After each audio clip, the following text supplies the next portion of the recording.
Hello, everyone. Welcome to Love Tips and Velvet Lips. I'm super excited for my first show on BFAM 109.6, and it's super exciting for me. And I wanted to start off, with this show, really thinking about the origination of velvet lips, right? So there are, a lot of people who are probably like, velvet lips, where did that come from? How did that get there? And of course, it's a bit of a double entendre when I was thinking about what I should name my company. And first of all, who inspired me, right? So I started Velvet Lips when I was in graduate school. My friend Coco, who, was like, just start your company, just do it. And knew that I wanted to do wanted to talk all about sexuality, help people learn, really. And it really actually goes back further than that to when I was in college. And I had a lot of my friends come to me, a lot of people coming to me because they weren't having orgasms or they were having just sort of other sexual issues, right? So I really wanted to help women have more orgasms because I was having orgasms and I thought orgasms were great. And I had been having orgasms since I was like a kid. So I really wanted to inspire people, really wanted to help people learn more about their bodies. And yeah, from there, went to graduate school. Coco's like, start your company. And I was like, what should I name it? And, of course I wanted, I'm obsessed. I love, vulvas and vaginas. And so I really wanted to name it after that. I wanted to be sexuality related, but like not so much that people were like maybe turned off by it, but something simple and subtle. And so I thought the name Velvet Lips was a great, double entendre on, lips as in lips, right? When you Google velvet lips, all the things come up are like lipstick, right? So thinking about lips in that way, in the sense of, talking, communicating, being soft, being seductive, right?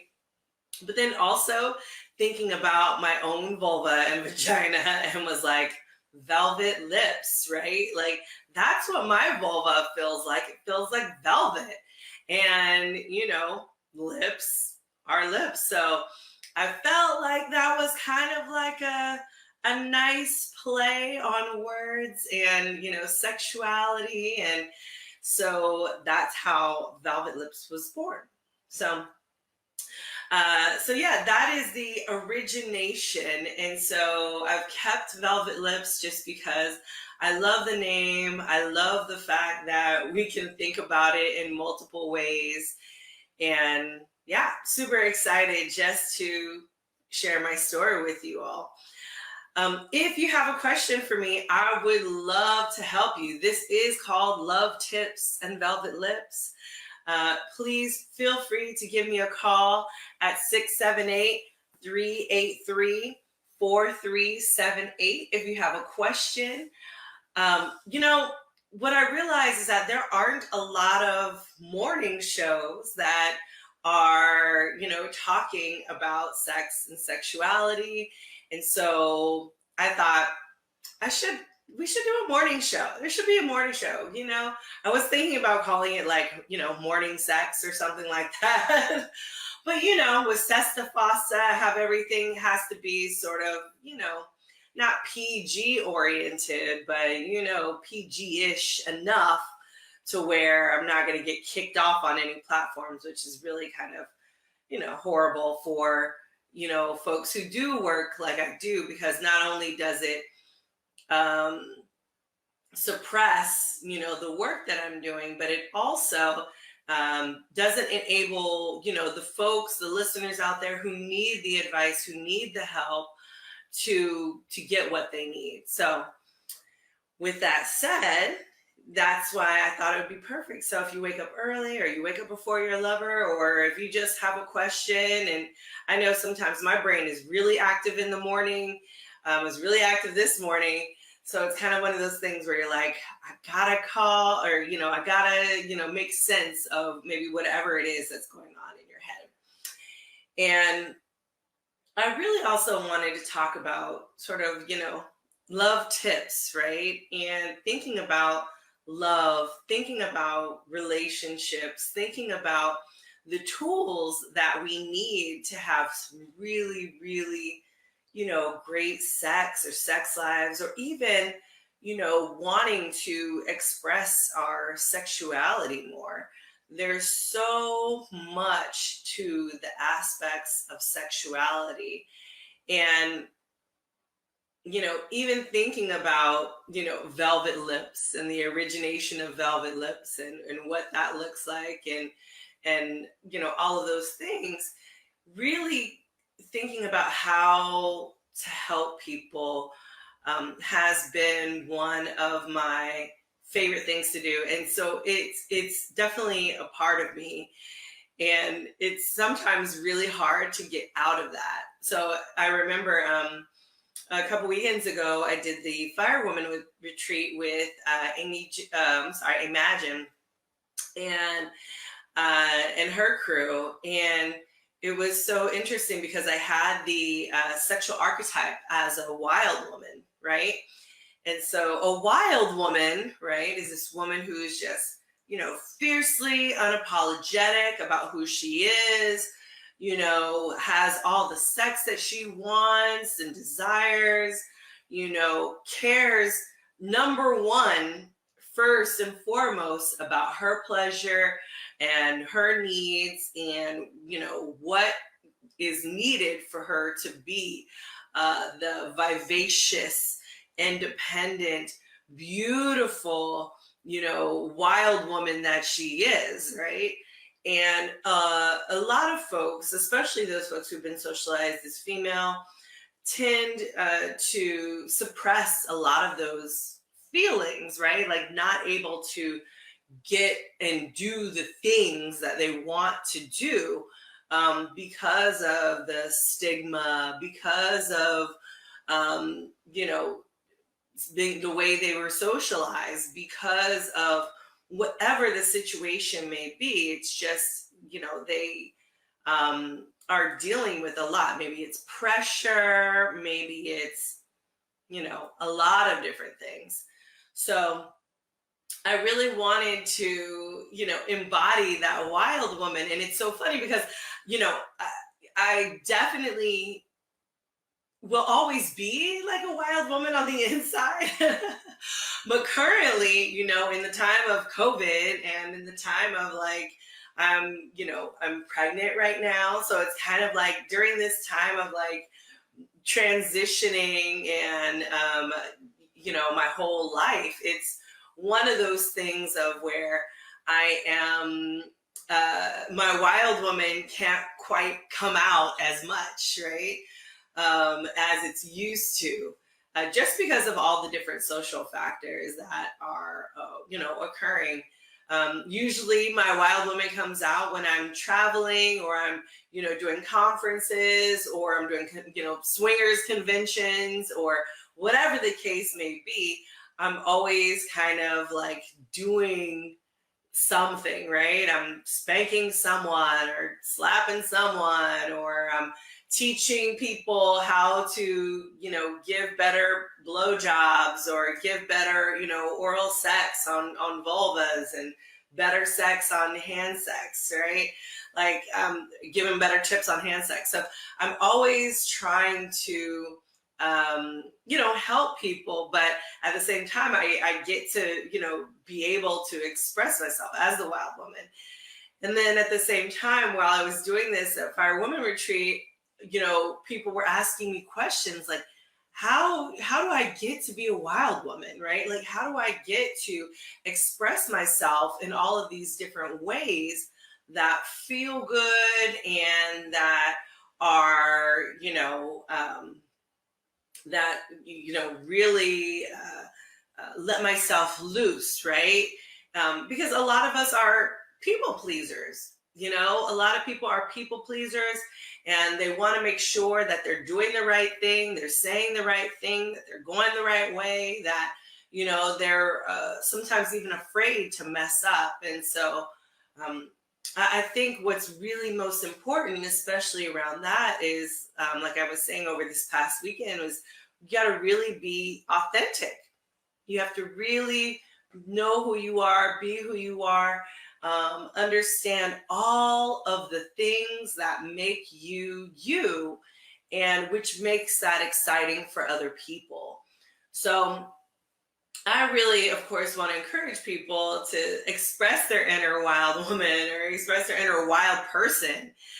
And at the same time, when people were asking me questions, I was totally in like teaching, like I wanted to get back into teaching mode, because that is my personal default, right? My personal default is like, I want to help you. I want to, you know, this is how you can solve this problem. But at the same time, you know, it's not all good, right? Being the wild woman, because like, although the pros are like, yes, living in her authenticity and living in her pleasure, there are also these aspects of, well, hey, sometimes, you know, people get burned, right? People fall in love, people, you know, do these things and it's not, you know, it's not going well or whatever. And so sometimes like people are the sacrificial components of the wild woman. And so I always want to, like, you know, you always have to make sure there's some sort of balance, right? Like there's got to be balance with, you know, whatever it is that, you know, you're doing. And so yeah, thinking about like, you know, how to express yourself and be yourself, and always be yourself. I think that's one of the hardest things is like you know, some folks tend to be like, oh, you know, I act like this when I'm here, or I act like this when I'm there, or, you know, I have different roles that I play. And what I think is particularly interesting about that is when we divide ourselves up, it almost like, yeah, there's different parts of us that show up in different ways, but at the same time, are we still being ourselves fully, right? Are we still doing all of the things that we need to do to be our best selves, right? And, you know, of those aspects, I think it's really challenging for a lot of people because of the people-pleasing factor, or wanting to really be, really be, they don't want to get, nobody wants to get canceled, or nobody wants to, you know, do any harm. And the fact is, we all mess up. We all, you know, we all probably have hurt someone in our lives. And the best way, you know, it's like, sometimes those are your best lessons, right? Is when you're making mistakes, and when you're, and when it's time to really know yourself and learn about yourself. So yeah, it can be, you know, a little bit of a challenge for folks who are into the people pleasing. But anyway, this show is about all the things, right? Anything you can possibly think of. If you have questions, I'm here for you. And I am going to go into some of those questions that I had a little bit for our next segment, because I've had some questions that were sent in to me ahead of time. So I want to go ahead and answer those and make sure that I get to people. But we are going to be talking about vulvas and vaginas. So with that said, when we come back, we will be talking about all the types of velvet lips, including vulvas and vaginas, all right here on Love Tips and Velvet Lips on BFAM 109.6. All right. Hey, everyone. We are back on Love Tips and Velvet Lips. Oh my goodness gracious. Speaking of WAP, if you haven't heard that song all the way, you definitely have to listen to it. WAP by Cardi B and Megan Thee Stallion. And the reason I wanted to lead in with WAP, right, is because, we talk about, empowering women, especially around sex and sexuality. And one of the best things I feel that we can do, especially to empower women or inform or educate folks with vulvas and vaginas, is that they come in all different shapes and sizes. And so a lot of people, when they are unfamiliar with vulvas and vaginas, or they've only seen maybe a handful, or a handful or less, right? Or maybe they haven't even seen their own, right? Which is really kind of shocking in and of itself. But like, the first thing you do the first thing I believe you should do is to make sure you have seen your own vulva and vagina. And there are some people who have literally come to me, 40, 50 years old and are like, I have never seen my vulva. I don't know what my vagina, I have no idea. It's just sort of down there, right? And for me, it's very sad because, like I said, I explored masturbation as a child. So, thinking about like, I have been knowing my vulva for a very, very long time. And I know what it does. I know what it's capable of. I know what brings it pleasure. And all the time, I'm always discovering new things about my body. So, and when we're going through this journey, of life, it's really beautiful to see all the different types of vulvas and vaginas. So there's lots of like different, artists that have created beautiful like molds of different vulvas and vaginas. Like there's actually a museum. I think it's the first like vulva vagina museum. I think it's called the Vagina Museum in London, I believe.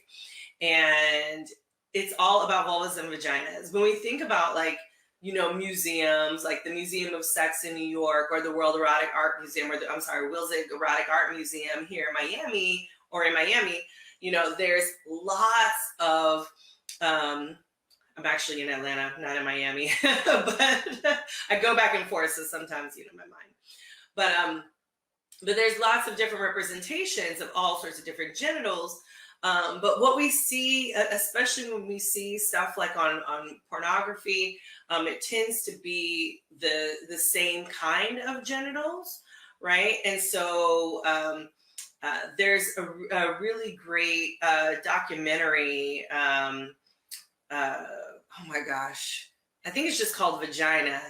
And I send it to my students as extra credit because it's one of those things where, you have like 15, 16-year-olds who are saying like, oh my gosh, like they're watching porn and they're like, oh, my vulva doesn't look like that. My clitoris doesn't look like that. I need surgery, right? And, I'm not to say, surgery is bad, but it's like, if it's plastic surgery and it's not necessarily useful, and you're just comparing yourself to a vulva that is seen on screen, it doesn't help you get a reality of all the different types of vulvas there are. And with that said, there's vulvas. They come in all shapes, all sizes. The lips come in all shapes, all sizes, long lips, short lips, barely any lips. Clitorises come in all shapes and sizes. They can be as small as the tip of my pinky or as large as my thumb, right? So there's like, there's such a beautiful range of clitoris sizes. And so when people feel like, oh, wait, like, that is real, or they don't see their vulva or their clitoris on screen, it makes them feel insecure. And so I really just want to encourage people, if you have a vulva, or if you know someone who has a vulva and a clitoris and everything, just like, hey, it's beautiful just the way it is. And if it's functional, great, if it's doing the thing that it needs to be doing, great. And if it's not, then I think that's when you have to seek out what it is that you need, right? But for the most part, there are all sorts of shapes and sizes. And like I said, for folks who have only seen, maybe one or two vulvas in their life, it can be really hard to know or to see or grasp if you haven't seen a bunch. I feel like I'm very lucky. I've got to see a lot of different vulvas and vaginas. And I think when you're like working in, swinger communities, you're going to swinger conventions, I see a lot of different genitalia that is all beautiful.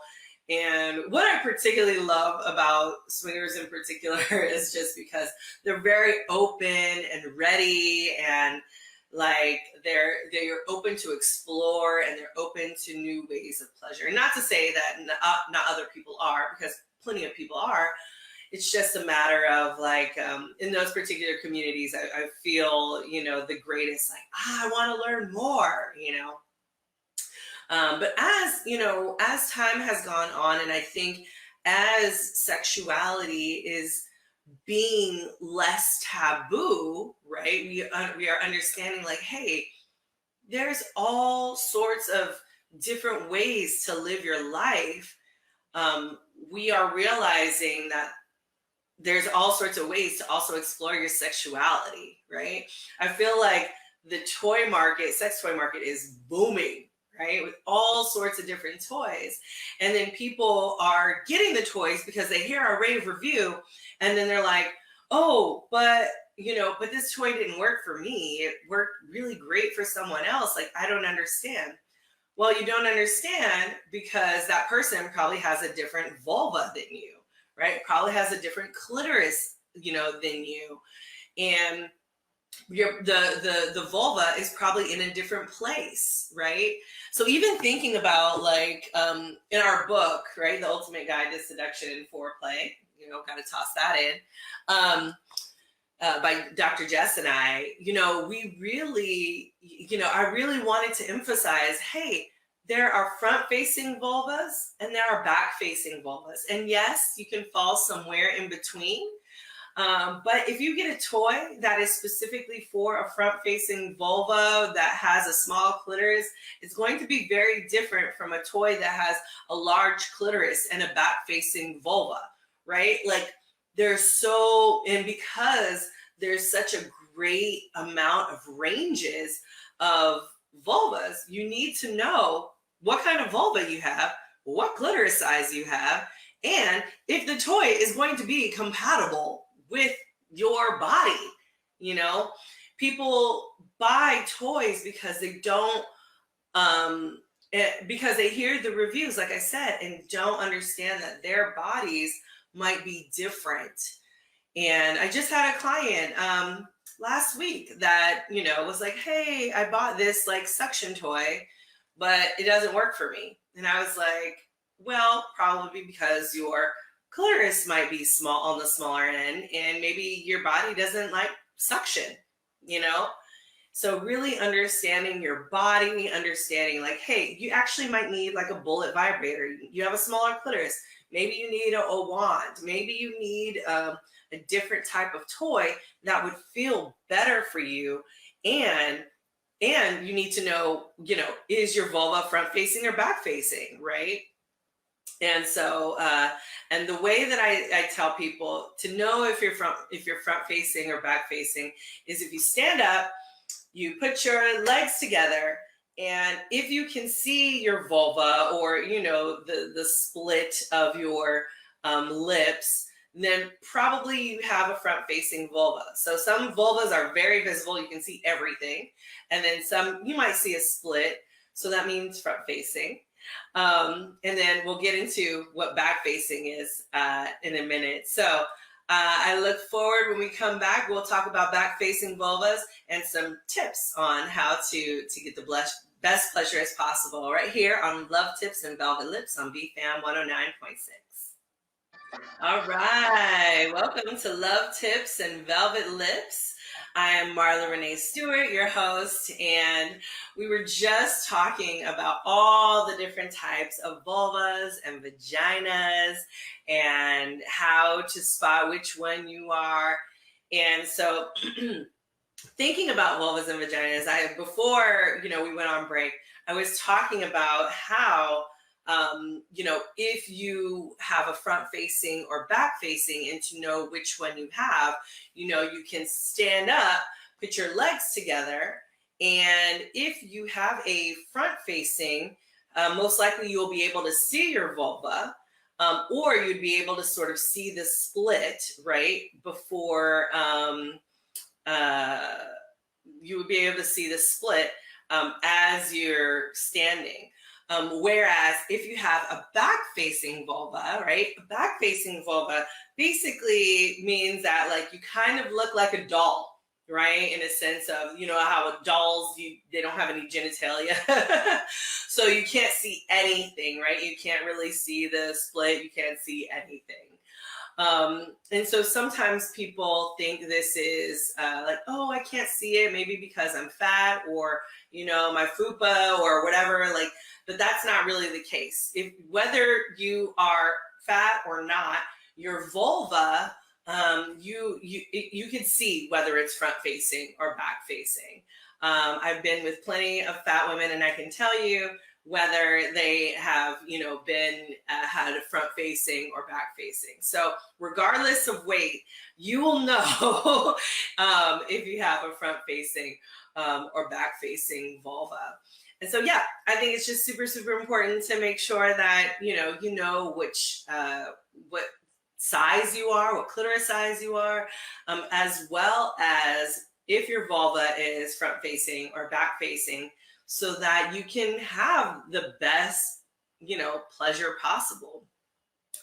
And, with that said, some people are like into hair, we remember those like 70s, 80s, porn magazines with the bushes. And it's so funny because as a child, my mom had this boyfriend, and, she like stuck me in this room, in his room, and I, to take a nap, right? And I wasn't sleepy. So I ended up rummaging through the room, and I found his Playboy magazines.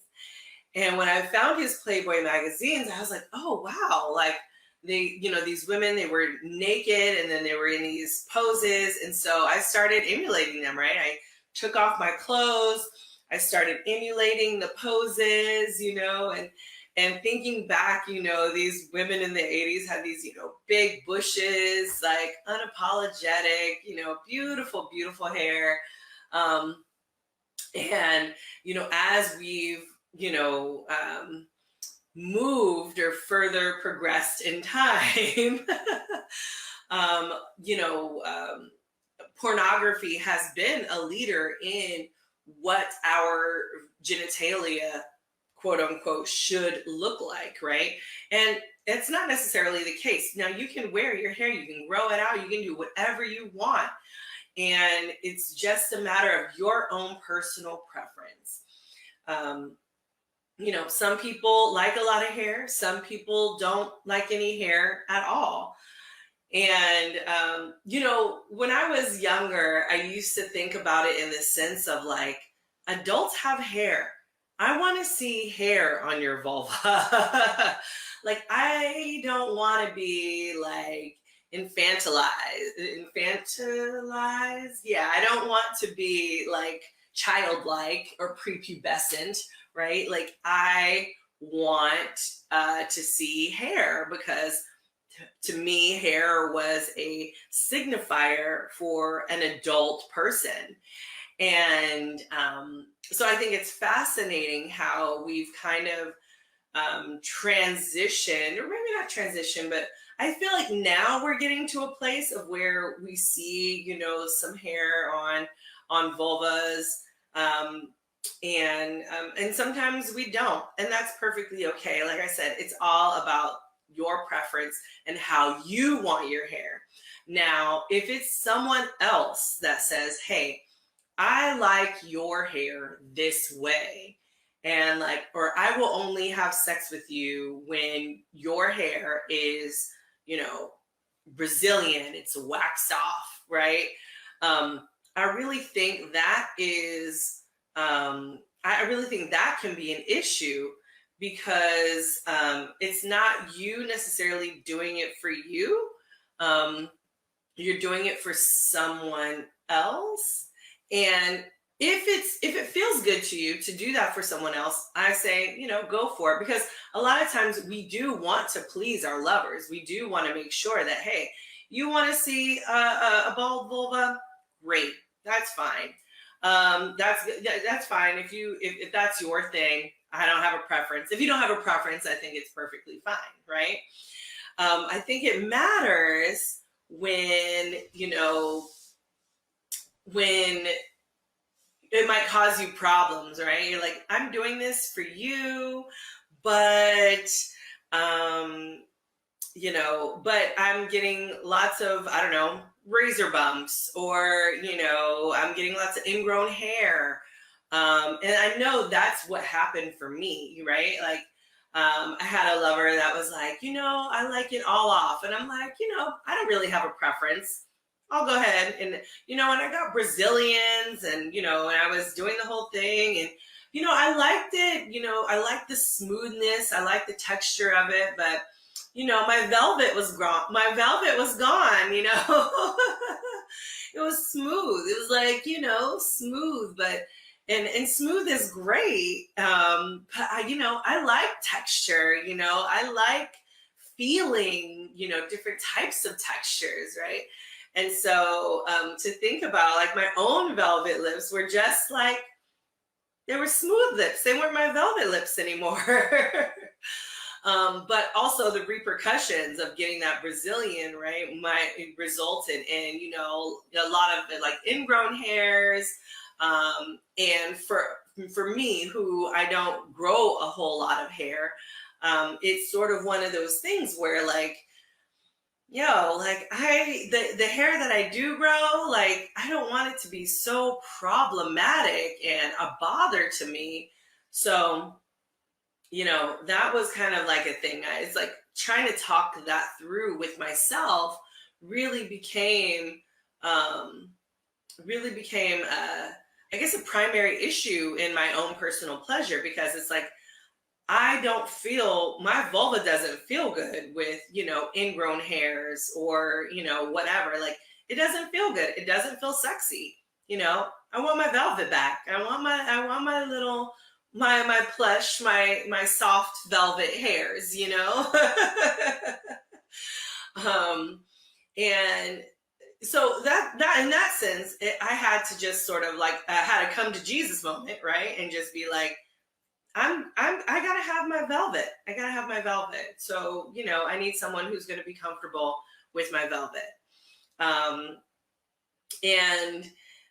you know, but like I said, it's all about personal preference. If you don't get those, if, you know, if your hair grows fine and you're good without it, go for it, please. By all means, do whatever makes you happy, because, you know, we have one life to live.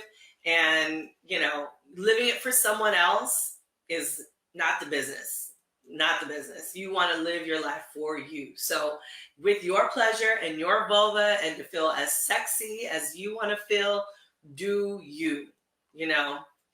So, so yeah, but with that said, when you're doing you, make sure that, like, you know, you're comfortable in all of your skin, right? In whatever vulva, vagina, whatever it looks like.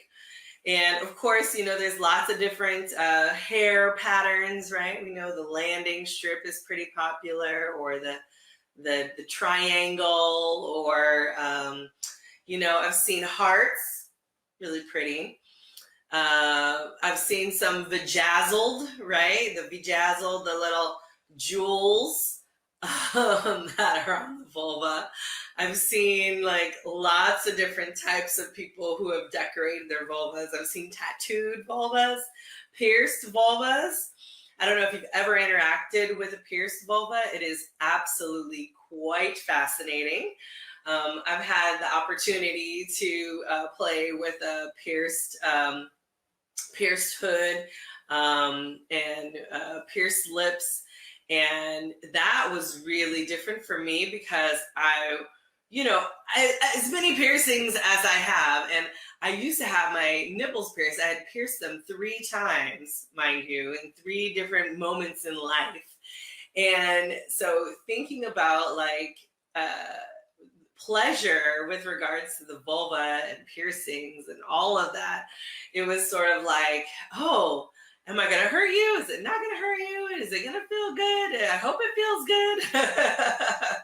Kind of experience. But everything was just fine, So, really, I really just love to say, like, having experience with all sorts of different genitalia, I think can only be to your advantage and help with your sexual prowess, right? The more bodies that you learn, and I'm not saying like if you don't have this, you can't access, pleasure. I'm just saying like the more bodies that you learn, the more bodies that you get access to and can gain pleasure from and with, like it is helpful to know how different bodies react, right? This is how I realized, hey, there's front-facing vulvas and there's back-facing vulvas. And front-facing vulvas, those are my grinders. Those are the people who love to grind, right? And I realized, wait, the people who love to grind have these kinds of vulvas. And the people who don't like to grind, who are like scissoring, no thanks, right? Or whatever, right? They're kind of like, no. Usually are back facing, they're like, humping, grinding, not necessarily my thing, right? And so I really, it's really a matter of like your own personal preference, pleasure, whatever. But I wouldn't have realized this without exposing myself to all of these different kinds of vulvas and vaginas. And at the same time, exposing myself, right, to all the different types of vulvas and vaginas, I got to learn even different kinds of smells, right, with different vulvas and different vaginas, depending on all sorts of factors, right? Depending on, if, they are, depending on race sometimes, even depending on, whatever, right? But smelling different types of vulvas and vaginas actually helped me to understand my vulva and vagina a little bit more, because it was like, hey, oh, this isn't right, or this smells like BV, bacterial vaginosis, or this smells like, this doesn't smell like a healthy vagina. And, vaginas have all sorts of amazing smells. Like every person that I've come to contact with has a unique scent. And like a lot of the scents that I personally am attracted to, for some reason, even if it's their natural scent, it sort of smells sweet to me. It sort of smells like candy. And so that's kind of like one of my favorite vagina smells. And it reminds me of, oh my gosh, the song, you're gonna make me pull it up, but Sweet Black Pussy. Yeah, it reminds me of that song, It's like, I believe that I have that kind of pussy, right? But, it's all about like, yeah, your own personal preference, what you like, what you feel, what feels good to you. But knowing the smells are also a pretty wonderful and amazing thing too. So yeah, all about the lips, all about the vulvas, all about the vaginas. And if you're unsure, then there's lots of different things that you can do to keep it healthy. So with that said, we are going to come back, and when we come back, we'll have our last little moments here, right here on Love Tips and Velvet Lips on BFAM 109.6. All right, welcome to Love Tips and Velvet Lips. I am Marla Renee Stewart, your host, and we have been talking all about velvet lips today. We have talked about the lips, the front facing, the back facing. We've talked about the velvet or no velvet. We've talked about clitoris shape and sizes and all the different and lovely things that you can do with a vulva and vagina. Well, we didn't actually talk about all the things you can do, but we did talk about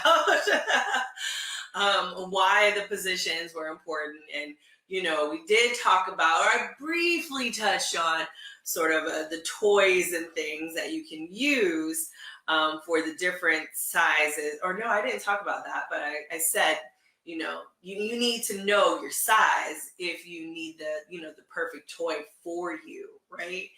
So I hope that you all got a lot out of that.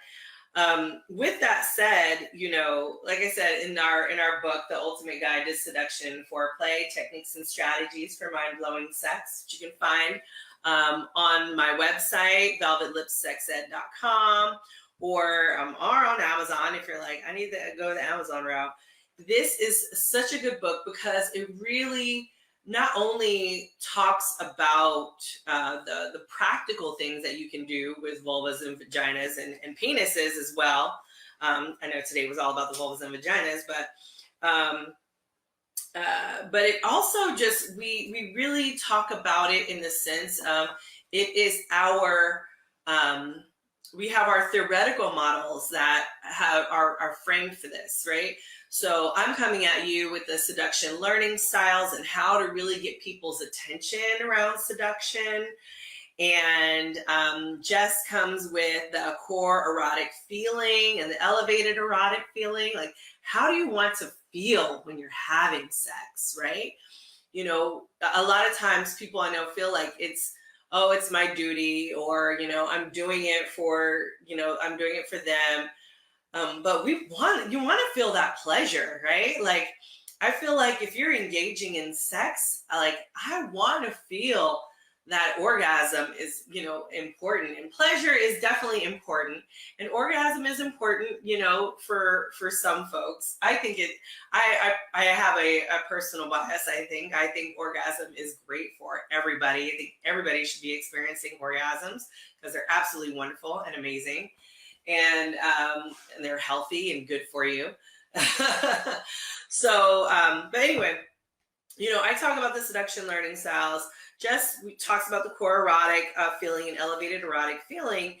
And then we go into a lot of awareness exercises. So whatever body parts that you have, so regardless of who you are, what kind of body parts you have, this book is good for you because it helps for you to understand what kind of pleasure you want and, what kind of pleasure that your partner needs, right? Based on all of these different factors, right? Navigating foreplay. What does that look like? What does it look like when you're busy, right? And you don't have time for spontaneous sex, right? What does that look like? Or what does it look like to eroticize your daily interactions with a lover, right? All of these different things are super, super valuable because they're tools that you'll need for a lifetime to be, I feel, to be, to feel pleasure and to be successful, around pleasure. So with that said, make sure you pick up your book, velvetlipssexed.com/shop.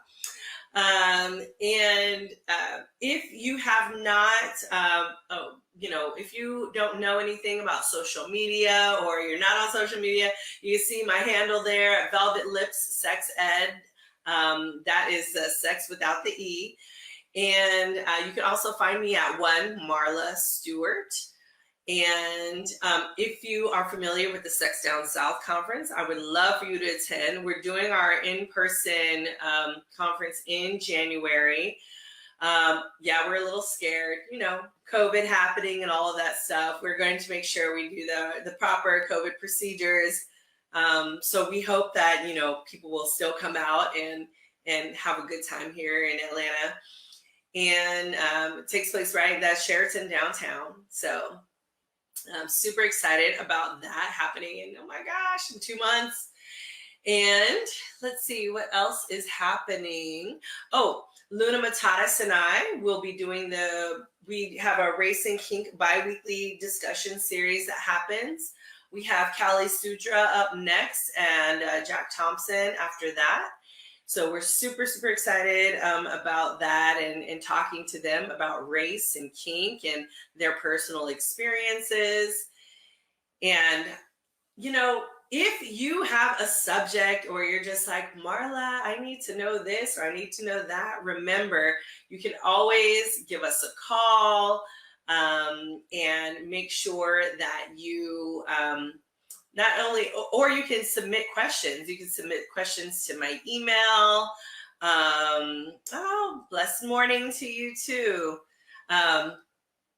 Make sure that you send me your questions. If you have questions about like your vulva or vagina or your penis, I actually had to teach a guy how to put on a condom for his penis type. See, some people don't even know about that. Like penis type, what? Because penises also come in different shapes and sizes, y'all. They just don't, it's not a one size fits all kind of situation. And neither are vaginas. And we didn't even get into vaginas. Haha, like that pun. We didn't even get into vaginas. Anyway, so, understand that there are so, genitals look different on everyone. And it's just a matter of how you work with them to make sure that the pleasure is amazing for all the people, right? So with that said, I'm super, super excited. If you have a question or you want to know something about me or you're just, whatever the case is, I really, really, look forward to getting to know you all as my audience and, making sure that, I have, maybe the answers you need. And if I don't have them, I'll search for them too, right? Like I am also a student as well as a teacher. So I'm always learning something new. And, we can talk about orgasms. We can talk about whatever moves. We can do whatever. Or if there's someone that you want to see on the show, I'm pretty good. I know a lot of people, especially in this industry. So if you're interested in having someone on with me, I would love for you to let me know who you would like to have as a guest. And, I would love to see them and work with them and talk with them. So I'm super, super excited about this opportunity. With that said, I think it's time to go. So make sure you check out my website, velvetlipsexed.com or sexdownsouth.com. And I look forward to seeing you all next week. Maybe we'll go into penis size or something. I don't know. Let me know. Join the Facebook group to find out. All right, y'all. I love you all. Thank you so much for experiencing Love Tips and Velvet Lips here on BFAM 109.6. Got a question for me? Drop it below and subscribe to my channel to get it answered live on Love Tips and Velvet Lips Radio, Mondays at 9 a.m.